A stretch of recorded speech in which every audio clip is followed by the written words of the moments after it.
आपने अगर अब तक एमएम अकेडमी ऐप डाउनलोड नहीं किया है तो ज़रूर कीजिए। यहाँ पर आपको बहुत सारी चीज़ें मिलेगी, बहुत सारे कोर्सेज़ मिलेंगे जो आपको एग्ज़ाम में काफ़ी ज़्यादा हेल्प दिला सकते हैं।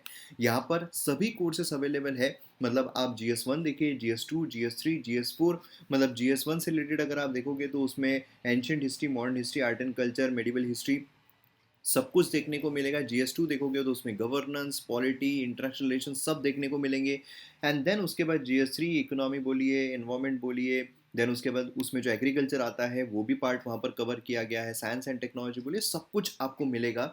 और आपको सिर्फ क्या करना है, डाउनलोड करना है एमएम अकेडमी ऐप। जय हिंद दोस्तों, स्वागत है आप सभी का इस सीरीज में जिसमें हम इकोनॉमी के जो करंट अफेयर्स है, मंथली करंट अफेयर्स दृष्टि आईएएस के, वो कवर कर रहे हैं। तो हमने जो जून महीना है उसके कवर कर लिए हैं 2 पार्ट्स में, और उसकी सेपरेट प्लेलिस्ट जो है वो भी अवेलेबल है। तो प्लेलिस्ट से भी आप जितने भी वीडियोस है वो देख सकते हो। ये तो सबसे पहले यहाँ पर हम बात करेंगे promoting NER as agri export hub. देखिए, एग्रीकल्चर जो है ये बहुत इंपॉर्टेंट रोल प्ले करता है हमारी इकोनॉमी में, क्योंकि बहुत सारे लोग जो है वो एग्रीकल्चर करते हैं, मतलब फार्मिंग जो है उसमें इन्वॉल्व है। और उसी के साथ साथ जो एग्रीकल्चर का आउटपुट है हमारी इकोनॉमी में इन जीडीपी, वो इतना ज़्यादा नहीं है। तो इसीलिए बहुत ज़रूरी है कि हमारे जो प्रोडक्ट्स हैं उनको हमें एक्सपोर्ट ओरिएंटेड बनाना पड़ेगा। जो मैन्युफैक्चरिंग है वो ज़्यादा करनी पड़ेगी, मैन्युफैक्चरिंग मतलब जो प्रोडक्शन है वो ज़्यादा करना पड़ेगा, जिससे कि हम पूरे वर्ल्ड में हम अच्छे तरीके से जो एक्सपोर्टिंग है वो कर सके। तो यहाँ पर जो नॉर्थ ईस्टर्न रीजन है ये अभी भी अनएक्सप्लोर्ड देखने को मिलता है। अगर हम एक्सपोर्ट का मामला देखते हैं, प्रोडक्शन का मामला देखते हैं, तो उस सिनारियो में तो अब यहाँ पर अगर हम बात करें तो agriculture processed food product development and authority जो है, उन्होंने यहाँ पे एक स्ट्रेटेजी बनाई है जिससे कि हमें एक्सपोर्ट को एग्रीकल्चर एंड हॉर्टिकल्चर प्रोडक्ट जो है नॉर्थ ईस्टर्न रीजन में जो ग्रो होता है, क्योंकि देखिए पोटेंशियल बहुत ज़्यादा है नॉर्थ ईस्टर्न स्टेट्स का, लेकिन उस पोटेंशियल का इस्तेमाल हम नहीं कर पा रहे हैं हमारे जो प्रोडक्ट्स है उसको एक्सपोर्ट करने में। तो यहाँ पर नॉर्थ ईस्टर्न स्टेट जो है वहाँ पर जो ग्रो होता है उसको हम प्रमोट करने के लिए यहाँ पर जो एक स्ट्रेटेजी है वो बनाएंगे। एक प्लेटफॉर्म जो है आसाम में क्रिएट करेंगे फॉर द एक्सपोर्टर्स, जिससे कि जो प्रोडक्ट्स है डायरेक्टली प्रोड्यूसर ग्रुप से लेकर, प्रोसेसर से लेकर, वो यहाँ पर डिस्ट्रीब्यूट कर सके। प्लेटफॉर्म जो है बेसिकली लिंक करने वाला है। लिंक किसको करने वाला है? तो प्लेटफॉर्म ये लिंक करेगा प्रोड्यूसर एंड प्रोसेसर्स को आसाम से, मतलब जो प्रोड्यूसर जो प्रोड्यूस करते हैं, जो प्रोसेसर होते हैं जो प्रोसेस करते हैं, वो यहाँ पर जो बाकी पार्ट से कंट्री के वो एक बेस एक्सपांड करेंगे, जिससे कि एक्सपोर्ट जो है वो और अच्छे तरीके से यहाँ पर देखने को मिलेगा। अब यहाँ पर अगर हम सिग्निफिकेंस देखते हैं तो सिग्निफिकेंस क्या है, जियोपॉलिटिकली काफ़ी इंपॉर्टेंट है, क्योंकि इंटरनेशनल बाउंड्रीज जो है चाइना के साथ, भूटान के साथ, म्यांमार के साथ, बांग्लादेश के साथ, नेपाल के साथ ये यहाँ पर शेयर करता है। और एक पोटेंशियल हब भी एक्सपोर्ट के लिए, मतलब एग्रीकल्चर प्रोडक्ट्स अगर हम देखते हैं तो उसके लिए एक बहुत अच्छा पोटेंशियल भी है। इसमें विटनेस किया गया 85.34% of growth export agriculture products में लास्ट 6 ईयर्स में। तो इससे हमें पता चलता है भाई बहुत ज़्यादा पोटेंशियल है, बस वो पोटेंशियल को सही एक दिशा देने की आवश्यकता है। अब यहाँ पर अगर हम बात करते हैं इस बेसिकली एग्रीकल्चर एक्सपोर्ट हब की, तो इसमें हमें देखने को मिलता है जो इनिशिएटिव्स है जिससे कि हम प्रमोट कर सके। तो कौन कौन से? Mission organic value chain development for north eastern region. देखिए क्या होता है ना, अक्सर आपको ऐसे आता है कि भाई मेंस पे आपको क्वेश्चन आ गया, तो और भी इनिशिएटिव्स कौन कौन से लिए गए हैं तो वो भी आपको यहाँ पर पता रहना चाहिए। तो ये बेसिकली सेंट्रल सेक्टर स्कीम है, ठीक है। और under national mission for sustainable agriculture, इसके अंडर एक सेंट्रल सेक्टर स्कीम है। सेंट्रल सेक्टर स्कीम आपको पता है, सेंट्रल सेक्टर स्कीम क्या होती है? वो मतलब 100% जो पैसा है वो सेंट्रल गवर्नमेंट के द्वारा दिया जाता है। स्कीम एम क्या करती है? ऑर्गेनिक प्रोडक्शन जो है, ऑर्गेनिक प्रोडक्शन उसका डेवलपमेंट हो सके, उसका सर्टिफाइड हो सके, एंड देन उसके बाद वैल्यू चेन मोड जो है एक अच्छे तरीके से ग्रोथ उसकी हमें देखने को मिले। तो ऑर्गेनिक प्रोडक्ट्स को काफ़ी ज़्यादा तवज्जो जो है गवर्नमेंट दे रही है। तो ये हमें देखने को मिलता है। वर्चुअल बायर सेलर मीट देखने को मिलते हैं। ट्रेनिंग प्रोग्राम जो है वो यहाँ पर नॉर्थ ईस्टर्न स्टेट्स के लिए देखने को मिलते हैं। देन उसके बाद कैपेसिटी बिल्डिंग बोलिए, ब्रांडिंग लोकल प्रोडक्ट्स बोलिए, है ना। लोकल प्रोडक्ट्स काफ़ी ज़्यादा वहाँ पर होते हैं। लोकल प्रोडक्ट्स को अगर हम ब्रांडिंग करें, प्रॉब्लम क्या है ब्रांडिंग का है, अगर ब्रांड हो तो लोग तो फटे फुटे कपड़े पहन ले, है ना, लेकिन क्यों? ब्रांड है, ब्रांड दिखाना है। तो वो एक चीज़ होती है कि ब्रांड वैल्यू जब इंक्लूड हो जाती है तो लोग कुछ भी खरीदने के लिए तैयार हो जाते हैं, भले वो कितना भी महंगा क्यों ना हो। और उसी के कंपैरिजन में अगर थोड़े सस्ते में अगर कोई और चीज़ मिल रही है लेकिन ब्रांड नहीं है, तो लोग उसको इग्नोर करते हैं, उसको चीप समझने लग जाता है। लेकिन वो चीप नहीं, वो सस्ती ज़रूर है लेकिन चीप नहीं होती है। Open acreage licensing program, open acreage licensing program क्या रिसेंटली गवर्नमेंट ऑफ इंडिया ने लॉन्च किया है, open acreage licensing program. Bid round इसका 8, ठीक है। इसमें 10 block of international competitive bidding जो है वो यहाँ पर प्रोवाइड कर रहे हैं। अब इसके बारे में क्या मतलब, ये क्या है ओपन एरिया लाइसेंसिंग प्रोग्राम क्या है? देखिए, हाइड्रोकार्बन एक्सप्लोरेशन होता है। हाइड्रोकार्बन जो है काफ़ी इम्पोर्टेंट एक चीज़ हमें देखने को मिलती है, जो काफ़ी अच्छे तरीके से इस्तेमाल की जा सकती है। तो हाइड्रोकार्बन एक्सप्लोरेशन लाइसेंसिंग पॉलिसी, जिसका नाम है हेल्प, ठीक है, ये रिप्लेस की है न्यू एक्सप्लोरेशन लाइसेंसिंग पॉलिसी मतलब NELP को, और ये अप्रूव किया गया था 2016 में। हेल्प आपको पता है, इसके बारे में हमने सुना होगा क्योंकि एग्जाम में भी इस पर क्वेश्चन जो है वो पूछा गया है यूपीएससी में। और open area licensing programme OALP along with national data repository, ये यहाँ पर लॉन्च किए गए जून 2017 में। तो लॉन्च कब किए गए आपको पता रहना चाहिए, 2017 में लॉन्च किए गए हैं। क्यों और लॉन्च किए गए हैं? जिससे कि जो एक्सप्लोरेशन है, जो प्रोडक्शन है इंडिया में, उसको हम और ज़्यादा प्रमोट कर सके, उसको और ज़्यादा हम एक्सेलरेट कर सके, और ज़्यादा यहाँ पर बढ़ा सके। तो यहाँ पर कंपनीज को अलाउ किया गया है कि वो एरियाज जो भी उनको एक्सप्लोर करना है ऑयल एंड गैस में, वो यहाँ पर अपने जो एरियाज है उनको कार्व आउट करे, और उसमें अपने जो इंटरेस्ट है वो यहाँ पर रख सकते हैं। एंड देन उसके बाद यहाँ पर जो भी उन्होंने रखे हुए हैं उसका यहाँ पर ऑक्शन जो है वो किया जाएगा। अब हेल्प के बारे में क्या, हेल्प ये भी आपको पता रहना चाहिए भाई। हेल्प क्या है? हेल्प मतलब हाइड्रोकार्बन एक्सप्लोरेशन लाइसेंसिंग पॉलिसी है। तो इसके बारे में आपको क्वेश्चन जो है अभी पूछा जा सकता है, भले ही ये पहले का है लेकिन फिर भी यहाँ पर आपको आ सकता है। न्यू पॉलिसी में सिंपलर रूल है, टैक्स ब्रेक्स है, प्राइसिंग है, मार्केटिंग है, फ्रीडम, मतलब सब कुछ यहाँ पर फ्रीडम की तरफ दिया गया है। एक्सप्लोरेशन आप अच्छे तरीके से कर सकते हो। फंक्शन क्या है? यूनिवर्सल लाइसेंसिंग है कि भाई आपको मतलब बेसिकली क्या है, यूनिफॉर्म मिल रहा है आपको सभी हाइड्रोकार्बन, जैसे ऑयल हो गया, गैस हो गया, कोल हो गया, बैंड, सभी के लिए एक साथ मिल रहा है, आपको कोई दर बदर भटकने की जरूरत नहीं है। इसकी वजह से क्या हो रहा है, जो चीज़ें हैं वो काफ़ी आसान हो गई है। रेवेन्यू शेयरिंग शेयरिंग मॉडल है, यहाँ पर रेवेन्यू जो है वो शेयर किया जाएगा भाई। यहाँ पर रेवेन्यू शेयर मॉडल, गवर्नमेंट यहाँ पर कुछ शेयर जो है वो यहाँ पर रिसीव करेगी, मतलब काम तुम करो, रेवेन्यू शेयर जो है वो हम लेंगे क्योंकि हमने तुमको चीज़ें जो है वो दी है ना। लाइसेंसिंग है बेसिकली, ये एक बेसिकली NELP अगर आप देखोगे तो प्रॉफिट शेयरिंग मॉडल है, जहाँ पर प्रॉफिट जो है वो गवर्नमेंट और कॉन्ट्रैक्टर के बीच में रिकवरी ऑफ कॉस्ट के बाद, मतलब जो कॉन्ट्रैक्टर को खर्च हुआ है उसकी रिकवरी उसको हो गई, समझ लो 100 करोड़ रुपए खर्च हुआ है, उसकी रिकवरी 100 करोड़ आ गया, उसके बाद जो प्रॉफिट होगा, जैसे आमिर खान करते हैं ना, कि आमिर खान ने कोई मूवी कर ली, उसके बाद मूवी जो है वो समझ लो 100 करोड़ में मूवी बनी है, तो प्रोड्यूसर को 100 करोड़ आ गया, उसके बाद वो शेयरिंग लेते हैं कि भाई मैं 60% शेयरिंग लूंगा, 70% शेयरिंग लूंगा, तो उसके ऊपर जो भी आएगा 70% आमिर खान को, ऐसे मोस्ट ऑफ द एक्टर जो है वो करते हैं। खैर, तो इसमें काफ़ी नेसेसरी हो जाता है कि गवर्नमेंट जो है कॉस्ट डिटेल यहाँ पर सही तरीके से देखे। तो ये एक चीज़ जो है वो हमें देखने को मिलती है, ठीक है। और इसमें क्या है, हेल्प में क्या है, इसमें ग्रॉस रेवेन्यू जो है, जो सेल हो रहा है ऑयल का, गैस का, इससे जो ग्रॉस रेवेन्यू है वो यहाँ पर लिया जाता है। तो ये चीज़ आपको पता रहने को होना। देन प्राइसिंग जो है उसमें भी ये देखने को मिलता है, मार्केटिंग प्राइस फ्रीडम जो है वो यहाँ पर मिल जाता है ना। कॉम्प्लेक्सिटी जो है वो रिड्यूस हो जाती है। एडवांटेज क्या है, यहाँ पर मार्केटिंग फ्रीडम प्रोवाइड करता है क्रूड ऑयल के लिए, नेचुरल गैस के लिए, जो इस ब्लॉक से बनाए गए हैं, ठीक है। देन उसके बाद यहाँ पर basically minimum government maximum governance, government का हस्तक्षेप यहाँ पर कम होता है, गवर्नेंस काफ़ी अच्छी हो जाती है, ईज ऑफ डूइंग बिजनेस जो उसमें यहाँ पर काफ़ी हेल्प होता है। तो ये सारी चीज़ें देखने को मिलती है। इंटरनेशनल डे ऑफ कोऑपरेटिव्स, अब देखिए कोऑपरेटिव सोसाइटीज़ आपको पता है भाई, कोऑपरेटिव सोसाइटीज़ बहुत इंपॉर्टेंट रोल प्ले कर रही है, और आजकल के टाइम पर अगर देखा जाए तो कोऑपरेटिव सोसाइटीज़ जो है वो एक अच्छा रोल जो है वो भी प्ले कर रही है। कोऑपरेटिव सोसाइटीज़ हमारे संविधान में भी उसका जिक्र जो है वो किया हुआ है कि कोऑपरेटिव सोसाइटीज़ जो है वो उसका गठन किया जा सकता है। And 100 international day of cooperative जो है ये ऑब्जर्व किया गया, और इसी वजह से कोऑपरेटिव सोसाइटीज़ पर क्वेश्चन पूछे जाने की संभावना काफ़ी ज़्यादा इंक्रीज हो जाती है। काफ़ी सारे स्टेट PSCs इंक्लूडिंग MPSC भी अगर हम देखते हैं, महाराष्ट्र पब्लिक सर्विस कमीशन, उसमें भी इस साल जो पेपर हुआ था उसमें इस पर क्वेश्चन जो है वो पूछा गया था कोऑपरेटिव्स पर।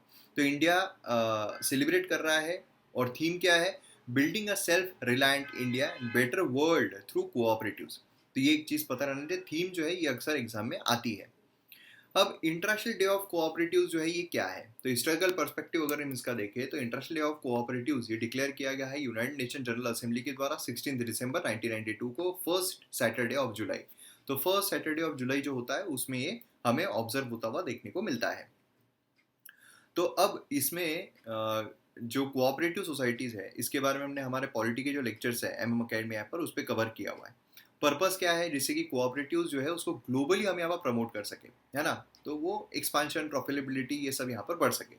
अब इसमें अगर हम सिग्निफिकेंस देखते हैं तो क्या है, अवेयरनेस स्प्रेड होता है ना, इंटरनेशनल सॉलिडिटी का, इकोनॉमिक एफिशिएंसी का, इक्वालिटी का, ग्लोबल पीस का, ये सारी चीज़ें जो है वो यहाँ पर स्प्रेड हो सकती है। कोऑपरेटिव्स मतलब साथ में मिलकर काम करेंगे, है ना। कोऑपरेटिव्स क्या होती है, 2022 की थीम क्या थी, cooperatives build a better world, ठीक है।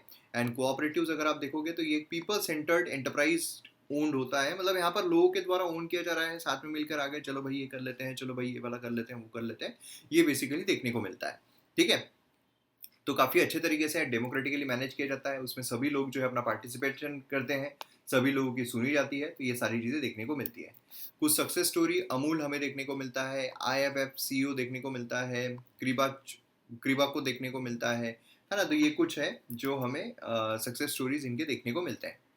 देन उसके बाद चैलेंजेस क्या क्या है, सबसे पहली चीज़ है भाई policy maker, neglected by policy maker, awareness इतनी ज़्यादा नहीं है, फंडिंग जो है वो उनको नहीं मिलती है, टेक्नोलॉजिकल एडवांसमेंट उतना ज़्यादा नहीं है, देन मैनेजमेंट जो इतना अच्छे से सब अगर मैनेज करेंगे तो कैसे होगा, उसमें कोई ना कोई लीडर, ये सब कुछ मैनेजमेंट में काफ़ी प्रॉब्लम जो है वो हो जाती है, ईगो इश्यूज हो जाते हैं, तो ये सारी प्रॉब्लम चैलेंजेस जो है हमें देखने को मिलते हैं, ठीक है।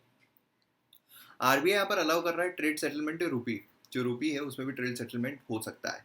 Recently reserve bank of India ने एक मैकेनिज्म लाया है जहाँ पर इंटरनेशनल ट्रेड जो है वो रुपीज़ में सेटल किए जा सकते हैं। अभी क्या होता है, समझ लीजिए कि अगर कोई भी ट्रेड है, ठीक है, समझ लीजिए कि मैंने फॉरेन कंट्री से कोई मोबाइल मंगाया है।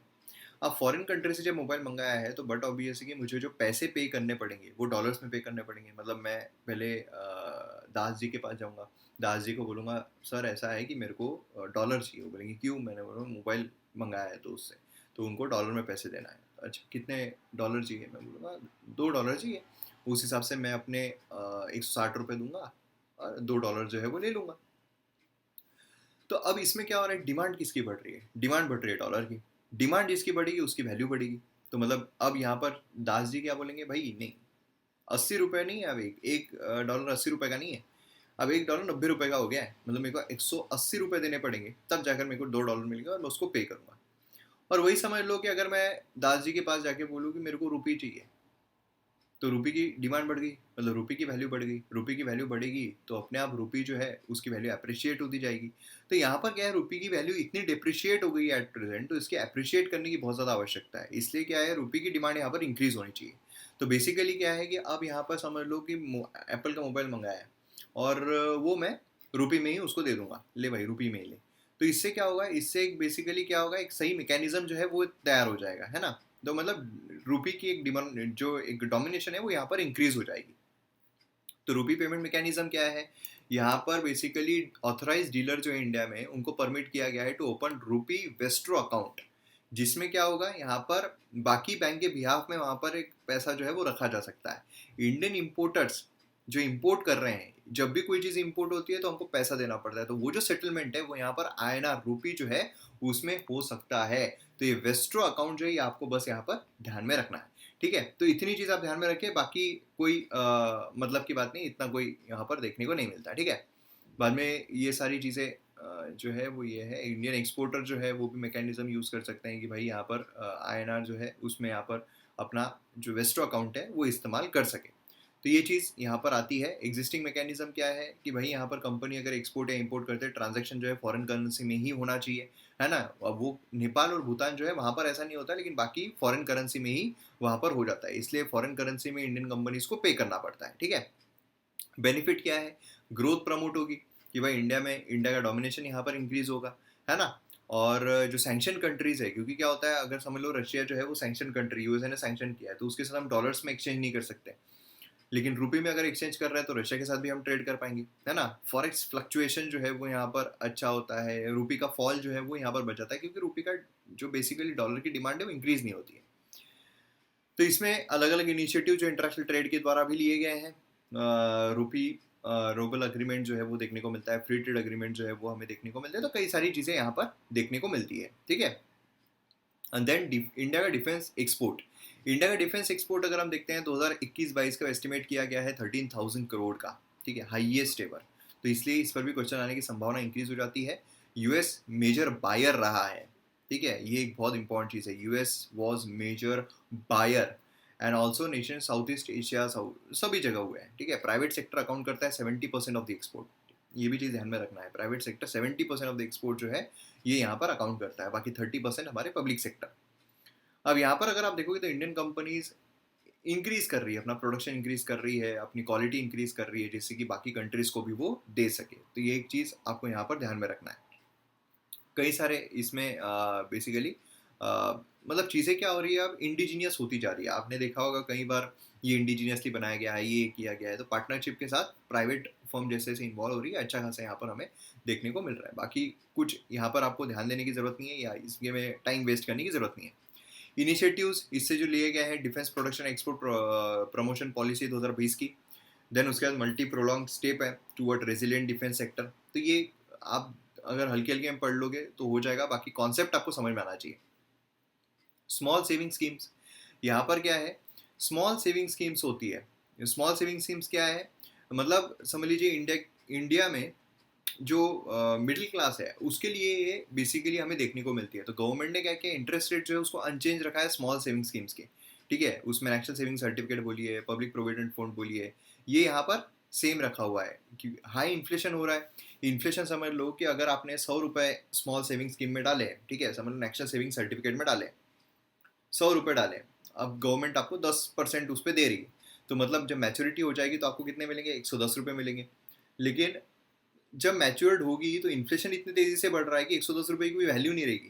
तो यहाँ पर गवर्नमेंट ने ब्याज दर भी बढ़ाने चाहिए, लेकिन गवर्नमेंट ने यहाँ पर अनचेंज रखे हैं, ठीक है। तो ये चीज़ हमें देखने को मिलती है। तो ये बेसिकली स्मॉल सेविंग स्कीम्स जो है, इंस्ट्रूमेंट्स क्या है, major source of household saving है इंडिया में, ठीक है। इसमें 12 इंस्ट्रूमेंट्स होते हैं। मतलब एक समझ लो, एक कागज आपने खरीदा है गवर्नमेंट से 100 रुपये का, और गवर्नमेंट ने बोला ये कागज तुमको 1 साल के बाद, 2 साल के बाद, 5 साल के बाद, 8 साल के बाद रिटर्न करना है, इस पर हम तुमको 10 रुपये ब्याज देंगे। तो ये एक सिंपल सी चीज़ जो है वो हमको देखने को मिलती है, ठीक है। बाकी इसमें postal deposit, saving schemes, social security schemes, उसमें सुकन्या समृद्धि स्कीम, ये सारी स्कीम्स जो है वो हमें देखने को मिलती है। देन फॉरेन पोर्टफोलियो इन्वेस्टर्स जो, उनका एग्जिट देखने को मिल रहा है।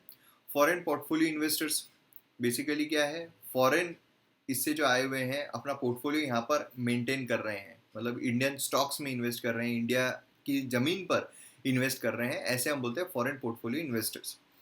तो ये बेसिकली अगर आप देखोगे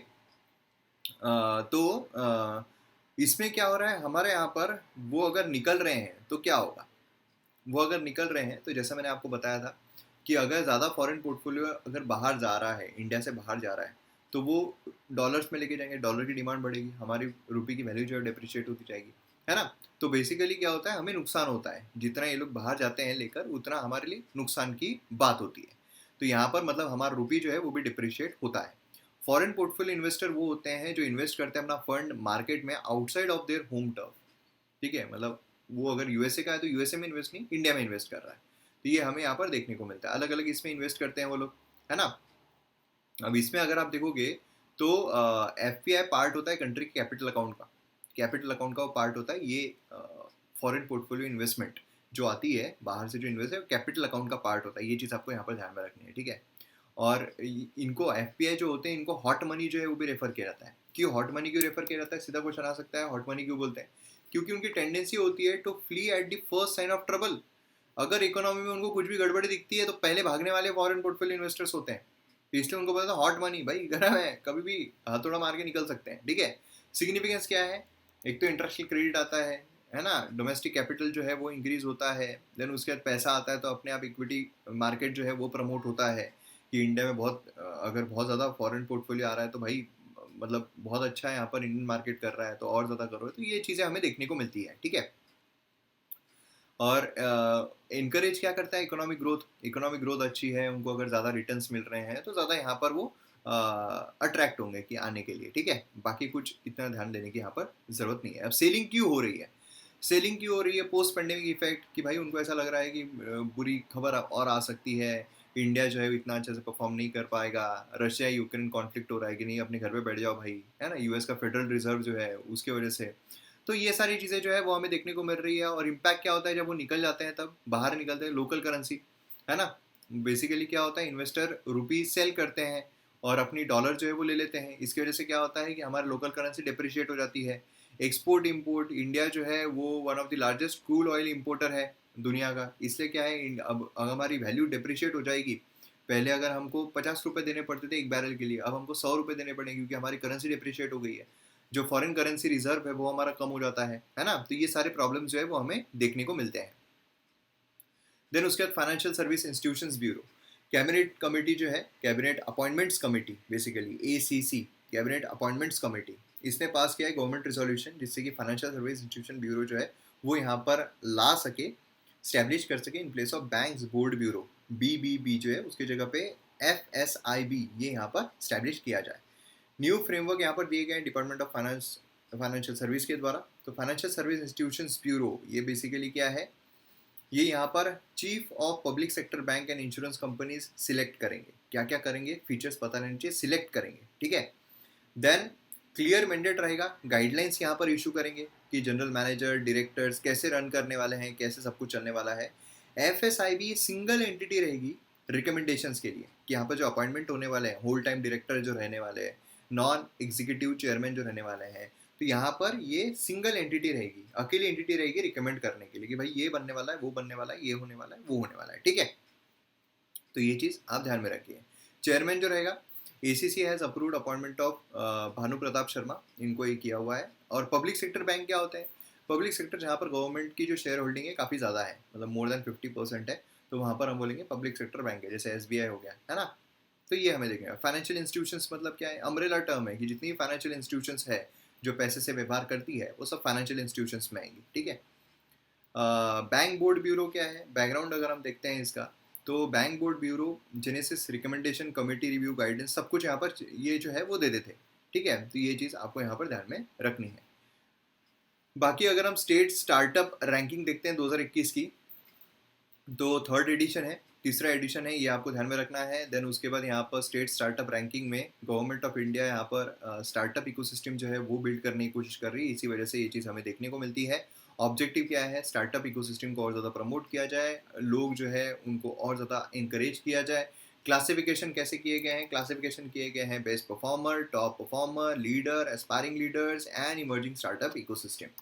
रैंकिंग अगर आप देखोगे तो 7 ब्रॉड रिफॉर्म एरियाज दिए गए हैं, इंस्टीट्यूशन सपोर्ट, इनोवेशन, मार्केट को access, support, incubation, fund support, mentorship support. तो ये सारी चीज़ें हमें देखने को मिलती है। तो बेस्ट परफॉर्मर इसमें अगर हम देखते हैं तो Gujarat, Karnataka, top performer Kerala, Maharashtra, Orissa, Telangana. Leaders अगर हम देखते हैं तो Assam, Punjab, Tamil Nadu, and then aspiring leaders, then emerging state Andhra Pradesh and Bihar.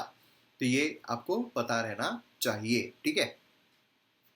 India ने भी कई सारे इनिशिएटिव लिए हुए हैं इसको प्रमोट करने के लिए। Development of enterprise and service hub bill, ये बिल है, इसलिए इतना कुछ इस पर जोर जो है वो देने की फिलहाल ज़रूरत नहीं है। बाकी आप देख सकते हो अगर आपको बिल देखना है तो इस तरीके से हमारा जो इकोनॉमी है इसका फर्स्ट पार्ट, बेसिकली जुलाई का फर्स्ट पार्ट जो है हमारा कंप्लीट होता है।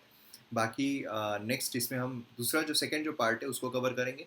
वीडियो पसंद आया शेयर ज़रूर कीजिए और IMM अकेडमी ऐप डाउनलोड कीजिए और सारे फाउंडेशन कोर्सेज को एंजॉय कीजिए। मिलते हैं अगले वीडियो में। जय हिंद।